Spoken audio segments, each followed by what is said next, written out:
السلام علیکم ورحمۃ اللہ وبرکاتہ ناظرین، استقبال ہے آپ کا ہمارے یوٹیوب چینل حمد ٹی وی دیوبند پر۔ ناظرین کرام، سوشل میڈیا کے تمام پلیٹ فارم پر، وہ واٹس ایپ ہو، فیس بک ہو، یا یوٹیوب ہو، یا ٹویٹر ہو، ایک ہی چیز، ایک ہی بات موضوع بحث بنی ہوئی ہے۔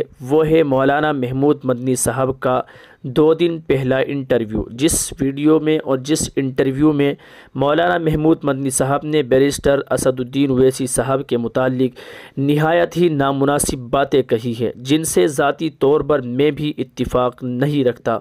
ناظرین، مولانا محمود مدنی صاحب کے اس انٹرویو کے بعد کافی غم و غصہ دیکھنے کو مل رہا ہے سوشل میڈیا پر مسلمانوں کا، اور مولانا محمود مدنی صاحب کے اس انٹرویو کے بعد جمعیت علماء کے ایک عہدے سے، ناظم کے ایک عہدے سے ایک مولانا صاحب نے تو استعفیٰ بھی دے دیا ہے۔ جی ہاں ناظرین، اور اب ہم آپ کے سامنے مفتی ابو القاسم نعمانی محتمم دارالعلوم دیوبند کی رائے آپ کے سامنے ہم ان کی آڈیو، ان کی آواز پیش کر رہے ہیں۔ آپ سماعت کیجئے کہ محتمم دارالعلوم دیوبند مفتی ابو القاسم نعمانی صاحب دامت برکاتہم نے مولانا محمود مدنی صاحب کے اس انٹرویو کے متعلق کیا کہا ہے، کیا اپنی رائے حضرت نے پیش کی ہے۔ آپ اس کو ضرور سماعت فرمائیے۔ السلام علیکم ورحمۃ اللہ وبرکاتہ۔ آج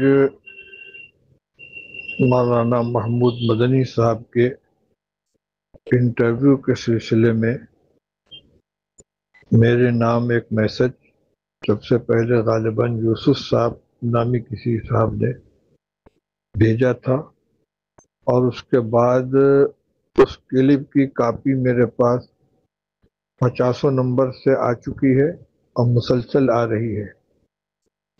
چونکہ اس نے مجھ کو مخاطب بنایا گیا ہے، اس لیے میرے لیے اس کی وضاحت کرنا ضروری ہے۔ یہ مجھے معلوم نہیں کہ یہ کسی پرانے انٹرویو کی کلپ اس وقت شائع کی جا رہی ہے، یہ کوئی نیا انٹرویو ہے۔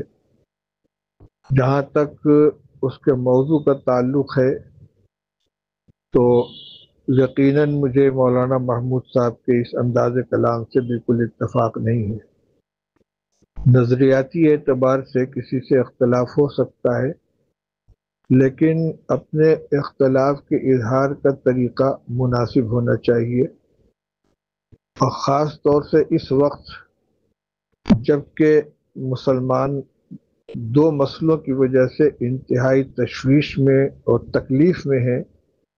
ایک وقت ترمیمی بل کا مسئلہ ہے، دوسرے توہین رسالت کا مسئلہ ہے، اور یقیناً صلاح الدین اویسی صاحب اس سلسلے میں بے باکی کے ساتھ گفتگو کر رہے ہیں، تو ان کے ساتھ اپنے اختلاف کا اظہار جن الفاظ میں مولانا محمود صاحب نے کیا ہے، یہ بالکل نامناسب ہے۔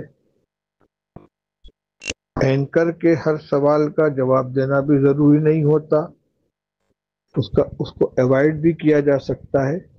صاف کہا جا سکتا ہے کہ اس مسئلے پر میں اپنی رائے نہیں دوں گا، اور اگر رائے بھی دینی ہو تو شخصیات کے احترام کا اور اس کے مقام و مرتبے کا خیال کرنا چاہیے۔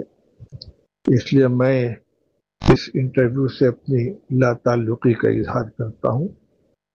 جہاں تک تعلق ہے ان کی علمی صلاحیت یا ان کے شورا کی رکنیت کا، وہ مسئلہ الگ ہے، اور اس کا تعلق تنہا میری ذات سے نہیں بلکہ پوری مجلس شورا سے ہے، اس لیے میں اس مسئلے پر کوئی تبصرہ اس وقت نہیں کروں گا۔